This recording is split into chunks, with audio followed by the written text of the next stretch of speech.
Okay, our next one is page 159. The Illinois Association of School Boards Online Policy Service Contract. When I started with the Policy Council back in June or July, when I started in July, we were 2 or 3 press packets behind. We've done a really good job this year getting caught up on our press packets. I think our policy manual is up to date. We just received another one at the end of May. We've already done some preliminary work, which you'll see tonight as a first read. The thing that I've heard throughout the year was that once changes are made, when Marianne submits it, there's some lag time in between changes getting corrected and then the disc being resent from IASB, and then the process of us posting it to our webpage and taking down the old one and using Adobe and some of these things. And in the process of looking at that service, they offer an online policy manual. A lot of the districts in the area are going to this. 96 is already on it. But basically what happens is it becomes like a HTML version. So it's just a link that would be right on our webpage. When you click on it, you can search it. You can see the table of contents. It's not in Adobe format, so you don't have to scroll through all 200 or 300 pages. You can go by header. You can look at the individual sections. And it would really help organize. It also tracks changes submitted on your policies so that people can see that our policy manual is a working document and that the board is constantly reviewing and adjusting the policies. And it kind of keeps track of all that for you.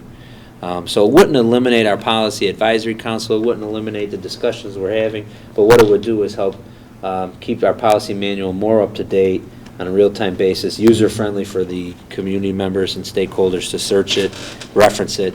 When the board would click on it from their board book link that we just approved, it'd be a lot easier for you to look and refer to policies. So that's my recommendation, that we shift to that as of July 1st. It eliminates a lot of lag time. Correct. Yep. Good. All right, do I have a motion on this?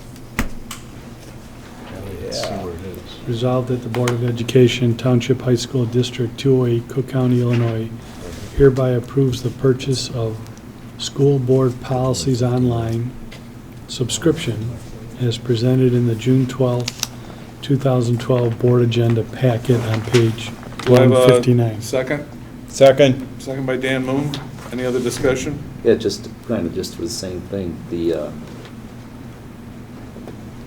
This at the very least is a break-even proposition, if even that, right, Kevin? But it's just a much more user-friendly tool, and we get better information sooner, right? Yeah. Okay. Actually, I think you brought this to my attention. Yeah, I did. When we started to go through this like last Just- August. So Mike knows, because he asked about the PDF. They also have, one other thing, they have links. So like how our policies, if it cites a administrative rule or a statute, you can click on the statute and read it if you're thrilled to do that. And it also, when it does a search, I just tried it again, like, you know how you search on the PDF if you're looking for something? You can search and it pulls anything up on the whole policy book on the website too. So it gives you a couple reference points. Yeah. So I link think to it the also, Illinois code? yes. Say that Yes, again. and I think it also, when we did this, when we did our research on this, it will provide you other schools that are using the online policy service. You can see examples of their policies. I think you did say that, yeah. So that, like, when we were looking up 890, it would give us anybody else's examples of their 890 to see if there's other things out there that we could do differently. So, but, you know, to me, I think as we're trying to move into a more efficient, I think it's kind of a no-brainer. Any other discussion? Well, one other thing, I won't bore with the things I said before, but the dollar amounts in this agreement vary from the cover letter, so I assume that. We that did would be call, they correct. said send it, we need to make sure when the invoice comes, we send in that copy of that letter. We'll get the receipt, but the general contract they use is never amended. So they didn't want to change the dollar amount so that it wasn't left in there for. So, Tim, you checked on that today, Yes. right? I called. Okay, anything Is else? that their policy? Anything else, Mary Ann? Mr. Walsh? Yes. Mr. Welch? Yes. Mr. Gritchen? Yes. Ms. Ruska? Yes. Dr. King? Yes. Mr. Moon? Yes. Mr. Cindy? Yes.